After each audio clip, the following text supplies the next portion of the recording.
நிச்சயமாகவே முடிவு உண்டு. உன் நம்பிக்கை வீண் போகாது. ஆமென். எல்லாவற்றுக்கும் ஆண்டவர் என்ன பண்ணியிருக்கிறார்னா ஒரு நல்ல முடிவை கர்த்தர் வைத்திருக்கிறார். அதான் ஆண்டவர் சொல்லும்போது ரொம்ப அழகாய் சொல்லுகிறார், நான் உங்கள் பேரில் வைத்திருக்கிற நினைவு தீமைக்கு அல்ல, அது நன்மைக்கு ஏதுவானவைகளே. அதனால நம்முடைய வாழ்க்கையில எந்த காரியத்தை குறித்தெல்லாம் நம்ம முடிவு இல்லாம இதற்கு ஒரு முடிவு வராதா அப்படின்னு நம்ம தவிக்கிறோமோ, நான் நம்புறேன் நம்முடைய ஆண்டவர் எல்லாவற்றையும் முடித்து வைக்கிற கர்த்தர். அதான் இஸ்ரவேலை பார்த்து ஆண்டவர் கொடுக்கிற வாக்குத்தத்தம், உன் போர் முடிந்தது. அப்போ நான் நம்புறேன் இந்த 21 நாட்கள் நம்ம முழங்காலில் நின்று ஜெபிக்கும் போது ஆண்டவர் நமக்கு என்ன செய்ய போறார்னா, நம்முடைய யுத்தங்களை எல்லாம் கர்த்தர் முடிய பண்ணுகிறவராக இருக்கிறார். நம்முடைய குடும்பங்களிலே நம்முடைய வாழ்க்கையிலே எழும்புகிற எல்லா யுத்தத்திற்கும் ஆண்டவர் ஒரு முடிவை வைக்கும்படியாகத்தான் நம்மை இந்த கூட்டத்தில் கலந்து கொள்ளும்படியாய் கர்த்தர் உதவி செய்திருக்கிறார். இதற்கு ஒரு பெரிய பலன் உண்டு. இந்த 21 நாட்கள் முடியும் போது ஆண்டவர் அந்த பலனை நம்முடைய கண்கள் காண ஆண்டவர் உதவி செய்ய போறார். எத்தனை பேர் ஆமோதிக்கிறீர்கள்? இதற்கு நிச்சயமாகவே பதில் இல்லாமல் போகாது. இது ஒரு பெரிய பிரயாசம், இது ஒரு பெரிய ஒப்பு கொடுத்தல். ஆண்டவர் இதை கணக்கில் கர்த்தர் வைக்கிறார். இதை அப்படியே கர்த்தர் அவருடைய ஞாபக புஸ்தகத்தில் கர்த்தர் எழுதி வைக்கிறார். இதற்கு பெரிய பலனை கர்த்தர் தருவாராக. அதுவும் ஒவ்வொரு நாளும் நாம் ஒவ்வொரு ஜெப குறிப்புகளை முன்பாக வைத்து நம்ம ஜெபிக்கிறோம். அந்த ஜெப குறிப்புகள் ஒவ்வொன்றும் நமக்கு மிகவும் பிரயோஜனமாய் கர்த்தர் நம்மை நடத்தி வருகிறார். ஆமென். இன்றைக்கு இந்த 12வது நாளிலையும் கூட கர்த்தர் சமூகத்திலே ஒரு ஜெப குறிப்புக்காக நான் யோசிக்கும் போது ஆண்டவர் என்னுடைய இருதயத்திலே ஒரு வார்த்தையை கர்த்தர் வைத்தார். எடுத்துக்கொள்ளலாம். சங்கீதம் 51வது சங்கீதத்தை நாம் எல்லாரும் எடுத்துக்கொள்வோம். 51வது சங்கீதத்திலே நம்ம 17வது வசனத்தை நம்ம வாசிக்க போகிறோம். 51வது சங்கீதத்திலே 17வது வசனத்தை வாசிக்கலாம். தேவனுக்கு ஏற்கும் பலிகள் நொறுங்குண்ட ஆவிதான். தேவனே, நொறுங்குண்டதும் நறுங்குண்டதுமான இருதயத்தை நீர் புறக்கணீர். இன்னொரு விஷயம் கூட வாசிக்கலாம். தேவனுக்கு ஏற்கும் பலிகள் நொறுங்குண்ட ஆவிதான். தேவனே, நொறுங்குண்டதும் நறுங்குண்டதுமான இருதயத்தை புறக்கணீர். ஆமென். ஆண்டவருடைய பிள்ளைகளே, சங்கீதக்காரனாகிய தாவீது இந்த இடத்திலே 51வது சங்கீதத்தை ஒரு ஜெப சங்கீதமாய் அவர் எழுதுகிறார். ஒரு பாவ மன்னிப்பின் சங்கீதமாய் அவர் எழுதுகிறார். இந்த இடத்துல நிறைய காரியத்தை ஆண்டவருடைய சமூகத்திலே அவர் சொன்னாலும் இந்த இடத்துல என்ன சொல்றார் அப்படின்னா, தேவனுக்கு ஏற்கும் பலிகள் நொறுங்குண்ட ஆவிதான். தேவனே, நொறுங்குண்டதும் நறுங்குண்டதுமான இருதயத்தை நீர் புறக்கணீர். நொறுங்குண்டதும் நறுங்குண்டதுமான இருதயத்தை நீர் புறக்கணீர். ஆண்டவருடைய பிள்ளைகளே, இந்த வசனத்தினுடைய அர்த்தம் என்ன அப்படின்னா, நீங்க ஆண்டவரிடத்துல சேர்றீங்களா? நீங்க ஆண்டவரிடத்துல ஜெபிக்கிறீர்களா? எப்படி ஜெபிங்க அப்படின்னு ஆண்டவர் சங்கீதக்காரர் சொல்லுகிறார். நொறுங்குண்ட ஆவியோட, இருதயம் உடைஞ்சு கர்த்தர் சமூகத்துல நம்ம ஜெபிக்கும் போது ஆண்டவர் நமக்கு அற்புதம் செய்வார் அப்படின்னு இந்த தேவ மனுஷன் சொல்றாரு. நான் இன்றைக்கு இந்த முழங்கால் யுத்தத்தினுடைய 12வது நாள் சொல்லுகிற ஜெப குறிப்பு என்ன அப்படின்னா, ஆண்டவரே, பிடிவாதம் வேண்டாம் ஆண்டவரே அப்படின்னு நம்ம ஜெபிக்கணும். எதற்காக ஜெபிக்கணும் சொல்லுங்களேன்? பிடிவாதம் வேண்டாம் ஆண்டவரே அப்படின்னு ஜெபிக்கணும். கடந்த நாட்களிலே நான் ஜெபத்திலே கர்த்தருடைய சமூகத்திலே இன்றைக்கு உள்ள வார்த்தைக்காக ஜெபித்த போது ஆண்டவர் என்னுடைய இருதயத்திலே அந்த வார்த்தையை தான் வைத்தார். இந்த உலகத்திலே அநேக ஜனங்கள் இன்றைக்கு மிகவும் கஷ்டப்பட்டுட்டு இருக்கிறதுக்கு என்ன காரணம் அப்படின்னு சொன்னா, பிடிவாத குணத்தினால தான் நிறைய பேர் கஷ்டப்படுறாங்க. அட்ஜஸ்ட்மெண்ட் அப்படின்னு சொல்றது இன்றைக்கு ரொம்ப குறைந்து போய்விட்டது. சரி, ஒத்து போறது அப்படின்றது குறைஞ்சு போயிடுச்சு. குடும்பத்தில் இருக்கிற சண்டைகள் வருகிறதுக்கு காரணம் அநேகம். இன்னைக்கு குடும்பங்கள் ஒன்று சேராமல் இருக்கிறதுக்கு காரணம் வேற எதுவுமே இல்லை, அவர்களுடைய பிடிவாதத்தினால தான் இன்னைக்கு நிறைய குடும்பங்கள் பிரிந்தே கிடக்கிறது. ஆனா ஆண்டவருடைய பிள்ளைகளுக்கு பிடிவாத குணம் அல்ல. அதான் சங்கீதக்காரன் சொல்லுகிறார், நொறுங்குண்ட ஆவிதான். இவர் நினைச்சாருன்னா பிடிவாதமா இருக்க முடியும். ஏன், எந்த ராஜாவும் தப்பு பண்ணலையா ஆண்டவரே, நான் மட்டும்தான் தப்பு பண்ணனா, நீங்க அதை செய்ய மாட்டீங்களா? நீங்க செய்ய வேண்டியது, நீங்க என்ன மன்னிச்சிருங்க, அப்படி தப்புன்னா மன்னிச்சிருங்க. எல்லாரும் பண்ணதை விட நான் குறைவாக தான் பண்ணியிருக்கிறேன், அவங்கவுங்க என்னென்னமோ துரோகம் பண்ணியிருக்கிறாங்க. அப்படி ஒருவேளை தன்னுடைய மனதுக்குள்ளே பிடிவாத குணமா இருந்திருக்கலாம்.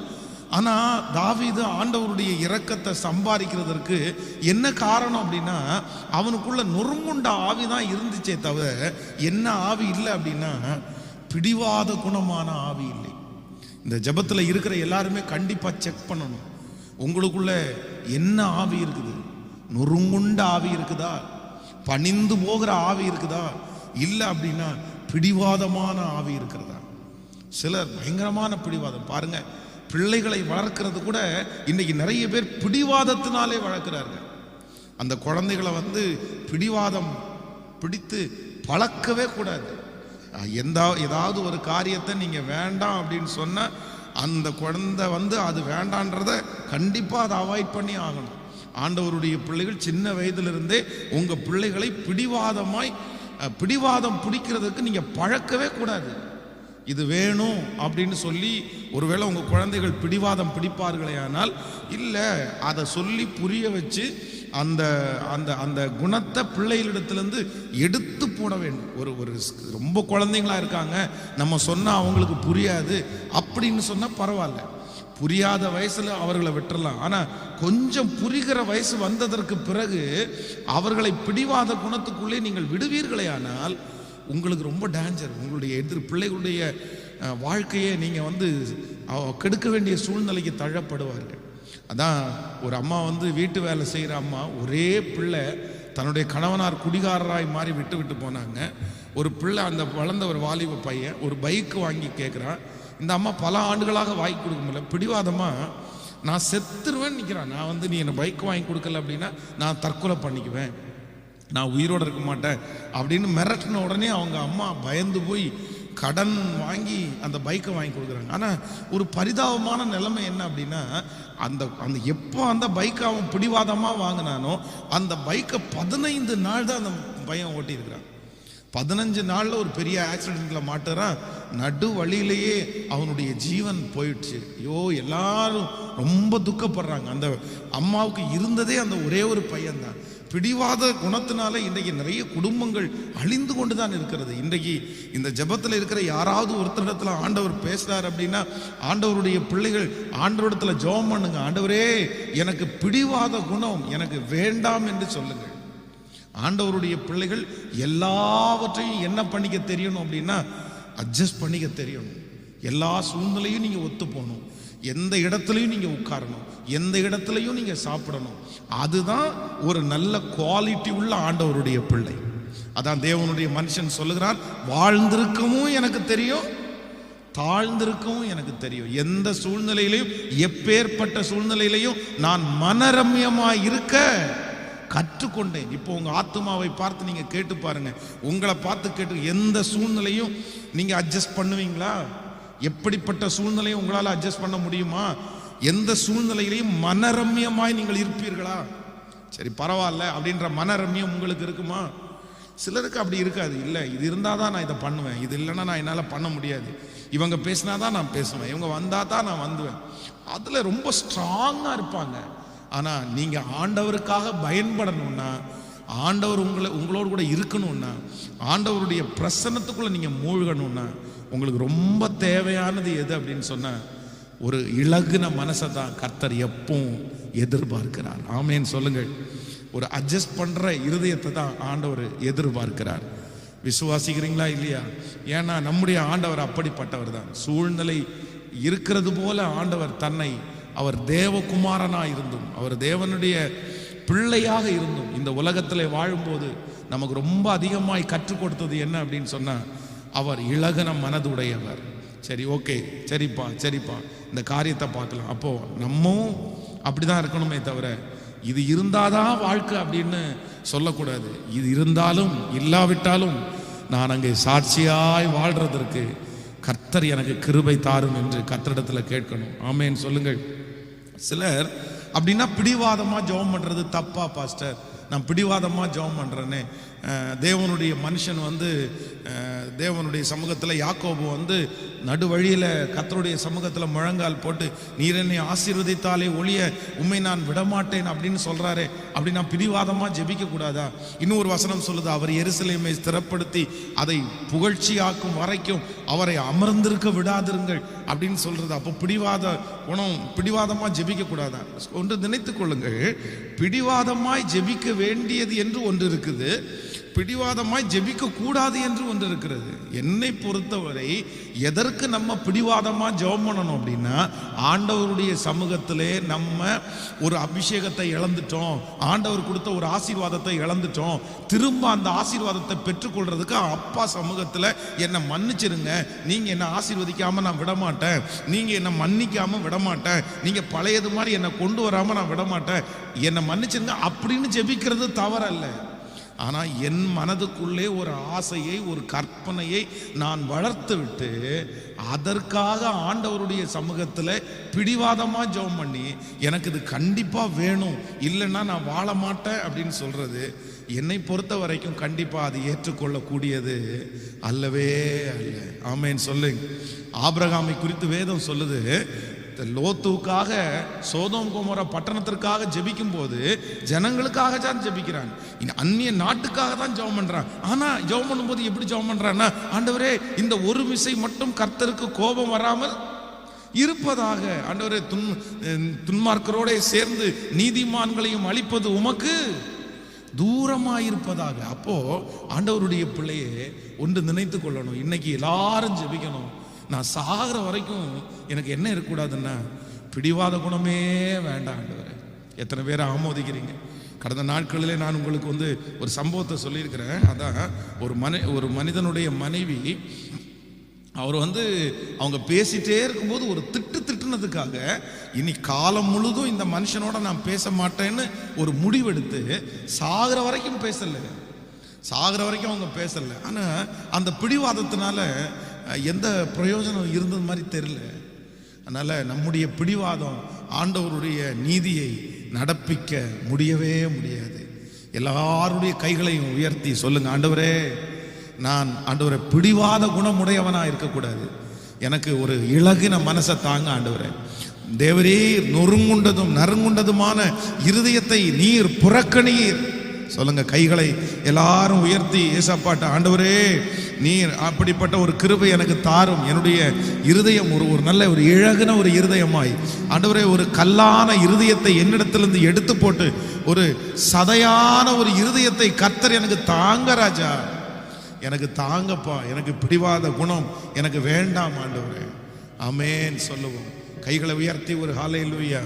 நான் நம்புறேன், ஆண்டவர் யாருடைய இருதயமெல்லாம் நொறுங்கி இருக்குதோ அவங்க பட்சத்தில் கர்த்தர் இருக்கிறார். இந்த ஜபத்தில் இருக்கிற உங்களுடைய குடும்பத்தில் யாராவது ஒருத்தர் பிடிவாதமாக இருக்கலாம், ஆனால் நீங்கள் ரொம்ப இழகுன மனதுடையவர்களாக இருக்கலாம். அதனால ஒருவேளை நிறைய தோற்று போகிறது மாதிரிலாம் நீங்கள் ஃபீல் பண்ணலாம். நான் இந்த மாதிரி இழகுன மனசு இருக்கிறதுனால தான் என் கணவனார் இப்படி இருக்கிறார், என் மனைவி இப்படி இருக்காங்க, என் பிள்ளைங்க இப்படி இருக்கிறாங்க, என் சொந்தக்காரங்க இப்படி இருக்கிறாங்க. ஆனால் நான் நம்புகிறேன், நம்முடைய தேவனாகிய கர்த்தர் அந்த நொறுங்குண்ட இருதயத்தை தான் கர்த்தர் பார்க்கிறாரு, அந்த உடைஞ்ச உள்ளத்தை தான் கர்த்தர் பார்க்கிறாரு. ஒரு நாளும் கர்த்தர் உங்களை வெட்கப்படுத்த விடமாட்டார். நொறுங்குண்டதும் நறுங்குண்டதுமான இருதயத்திற்கு என் தேவனாகிய கர்த்தர் ஒரு பெரிய பலனை கர்த்தர் தருவார். நம்முடைய இருதயம் எப்படி இருக்கணும்னா லேசா. ஆமேன். இனி என்னுடைய பிள்ளையை நான் வளர்த்த போறேன். எப்படி வளர்த்த போறேன் அப்படின்னா, பிடிவாதம் பிடிக்கிறதற்கு என் பிள்ளைய ஒரு நாளும் என்ன பண்ண மாட்டேன்னா நான் விடவே மாட்டேன். நீங்க விட்டுறக்கூடாது. அது வளர்ந்து பெரிய பிள்ளை ஆகும்போது அது அவங்க என்ன நினைக்கிறாங்களோ அதைத்தான் அவங்க செய்யணும்னு நினைப்பாங்க. அப்படி நினைக்கணும்னு அப்படி நினைச்சிட்டாங்க அப்படின்னா அவங்களுக்கு சில காரியங்களை டிசைட் பண்ண தெரியாது, சில காரியங்களை அவங்களால தெரிந்தெடுக்க தெரியாது. அந்த நேரத்தில் அவங்க நம்மளை விட்டு மிஸ் ஆயிடுவாங்க. அதனால ரொம்ப கவனமாக வளர்த்த வேண்டியது எப்படின்னா, சின்ன வயசுலேருந்தே எல்லா சூழ்நிலையும் அட்ஜஸ்ட் பண்ணணும். அதான் சென்னையிலேருந்து வந்தவர்கள் பாத்ரூம் போகிறதுக்காக 15 கிலோமீட்டர் சுற்றி இருக்கிறாங்க. ஒரு பிள்ளைக்கு பாத்ரூம் போகிறதற்காக 15 கிலோமீட்டர் சுற்றி இருக்கிறாங்க. 4 வீட்டை வந்து அந்த புள்ள ரிஜெக்ட் பண்ணியிருக்கிறார். நான் இந்த வீட்டில் பாத்ரூம் போக மாட்டேன், நான் இந்த வீட்டில், ஏன்னா அவங்க ஹைஜீனிக்காக வளர்ந்துட்டாங்க. நம்ம அதை ஒரு தப்பு சொல்கிறதுக்கு இல்லை. அந்த மாதிரி ஒரு பாத்ரூம் செட்டப்பில் அவங்க இருந்ததுனால இன்னொரு பாத்ரூம் போகும்போது அவங்களால பாத்ரூம் போக முடியல. அது குற்றப்படுத்தலை. ஆனால் எப்போ நம்ம பழகிறது? எல்லா சூழ்நிலையும் ஒரே மாதிரி அமையுமா?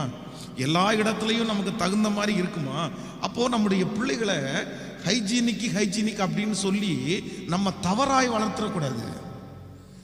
நான் சொல்றது உங்களுக்கு புரியுதுன்னு நினைக்கிறேன். நீங்க வந்து உங்களுடைய பிள்ளைகளை வந்து உயர்வாய் வளர்த்துறது தவறல்ல, நல்ல சுத்தமாய் வளர்த்துக்கிறது தவறல்ல. அவங்க ஒரு பெரிய பெரிய இடங்களில் போய் மனிதர்களோட ஐக்கியம் வைக்கிறது தவறுன்னு சொல்லலை. ஆனா அங்கேயும் அவங்களுக்கு வாழ தெரியணும், எங்கேயும் வாழ தெரியணும்னா கீழையும் அவங்களுக்கு வாழ தெரியணும். நான் சொல்றது உங்களுக்கு புரியுதா? அதான் அப்போஸ்தலனாகிய பவுல், எந்த நிலைமையிலும் நான் மனரம்யமா இருக்க கற்றுக்கொண்டேன். ஆமென் சொல்லுங்கள். விசுவாசிக்கிறீர்களா?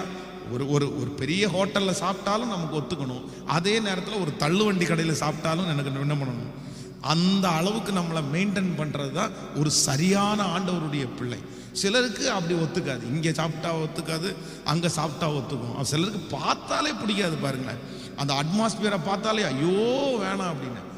அந்த சூழ்நிலைக்கு அது அப்படி அமையும் போது ஓகே ரைட், அதுதான் சரியான தேவனுடைய பிள்ளை. ஆமென் சொல்லுங்கள்.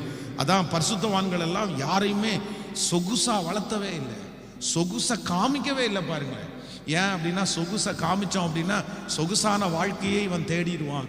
அதனால அவங்க வந்து எப்பவும் கஷ்டத்தையே காமிச்சிட்டாங்க. கஷ்டத்தையே காமிச்சான் அப்படின்னு சொன்னா கஷ்டத்தையும் அவனால சமாளிக்க முடியும், அதே மாதிரி சொகுசான வாழ்க்கை வரும்போதும் அவனுக்கு சந்தோஷமா அதை ஏத்துக்குவான். அதனாலதான் அப்படி அவங்க நடத்தாங்க. இன்றைக்கு இருக்கிற உபதேசங்கள், இன்றைக்கு இருக்கிற மனிதர்கள் எல்லாம் கொஞ்சம் மாறிட்டாங்க. அவங்க என்ன சொல்றாங்கன்னா, கர்த்தர் நம்மளை ஆசீர்வதிக்கிறாரு, அதனால நம்ம ஏன் கஷ்டப்படணும் அப்படின்னு. உண்மைதான், ஆண்டவர் நம்மளை ஆசீர்வதிக்கிறாரு. ஆனாலும் கர்த்தர் நம்முடைய வாழ்க்கையில ஏற்ற தாழ்வுகளை வைக்கும்போது அதை சந்தோஷமாய் ஏற்றுக்கொள்வதற்கு, ஆண்டவரே நான் எந்த நிலைமையிலையும் மனரம்யமா இருக்கிறதற்கு எனக்கு உதவி செய்யும். ஆமேன் சொல்லுங்கள். அப்போ ஒன்று நினைத்துக் கொள்ளுங்கள், ஆண்டவருடைய பிள்ளைகளே, பிடிவாத குணத்தை ஆண்டவர் என்ன பண்றார் அப்படின்னா அறவே வெறுக்கிறார். உங்க கணவனாருக்கு பிடிக்கலையா? ஓகே. உங்க மனைவிக்கு பிடிக்கலையா? ஓகே, நோ ப்ராப்ளம், ஒன்றும் பிரச்சனை இல்லை. எனக்கு என் கணவன் முக்கியம், எனக்கு என் மனைவி முக்கியம், எனக்கு எங்கள் அம்மா அப்பா முக்கியம், எனக்கு ஆண்டவர் முக்கியம். அதனால என் பிடிவாதத்திலேயே நான் இருக்க மாட்டேன்னு நீ சிலர் பார்த்தீங்க, அந்த பிடிவாதத்திலே இருப்பாங்க. நீங்கள் வேதத்தில் வந்து யோனாவை குறித்து வேதம் சொல்லுகிறது. யோனா எப்படி இருந்தார் அப்படின்னா, அவர் பயங்கரமான ஒரு பிடிவாத குணம் உள்ள மனுஷன் தான் யோனா. ஆனா இந்த பிடிவாத குணம் உள்ள இந்த யோனாவால எதுவுமே செய்ய முடியல, அவ்வளோ டேலண்ட். ஆண்டவர் வந்து சொல்லும்போது அவனுடைய பிரசங்கத்தினால நினிவே பட்டணமே ரட்சிக்கப்பட்டது. யோனாவிலும் பெரியவர் இங்கே இருக்கிறார் அப்படின்னா, யோனா வந்து எல்லா தீர்க்கதரிசியை காட்டிலும் பெரியவனுடைய லிஸ்ட்ல இருக்கிறது என்ன காரணம் அப்படின்னா, அவருடைய ஒரே பிரசங்கத்துல ஒரு நாடே ரட்சிக்கப்பட்டது. ராஜா முதற்கொண்டு சின்ன பிள்ளைகள், ஆடு மாடுகள் வரைக்கும் முழங்கால நின்று உபவாசத்தை அறிவித்தார்கள். அவ்வளவு பெரிய தீர்க்கதரிசி. ஆனா இவ்வளோ பெரிய தீர்க்கதரிசியா இருந்தும் அவருடைய வாழ்க்கையில பெரிய ஊழியத்தை அவரால் செய்ய முடியாததுக்கு காரணம் என்ன அப்படின்னா, பிடிவாதம் தாங்க காரணம். ஒரே முடியல நின்ட்டாரு. ஆண்டவர் சொன்னாரு, எப்பா நீ இந்த ஆமணக்குக்காக நீ இப்படி துக்கப்படுறியே, வலது கைக்கும் இடது கைக்கும் வித்தியாசம் தெரியாத 120,000 பேர் இருக்காங்க, அவங்களுக்காக நான் பரிதபிக்க மாட்டேனா அப்படின்னு கேட்கும்போது அந்த எரிச்சல், அந்த கோபம், நீங்க அப்படிதான் பண்ணுவீங்க அப்படின்னு சொல்லி, நான் இப்படிதான் ஆண்டவரே இருப்பேன், நான் மாற மாட்டேன். அதே போல மோசையை குறித்து வேதம் சொல்லுகிறது. மோசையும் அப்படித்தான் ஆண்டவர் ஊழியத்திற்காக அழைக்கிறாரு. நான் இந்த மாதிரி பண்ணுவேன், இந்த மாதிரி வா அப்படின்னு. அவனும் தன்னுடைய வாழ்க்கையில வந்து பிடிவாத குணத்தினாலே இழந்ததை நீங்கள் வேதத்தில் வாசிக்கிறீர்கள். அப்போ பிடிவாத குணம் நம்முடைய வாழ்க்கையில வெரி டேஞ்சர். ஆமேன்னு சொல்லுங்கள்.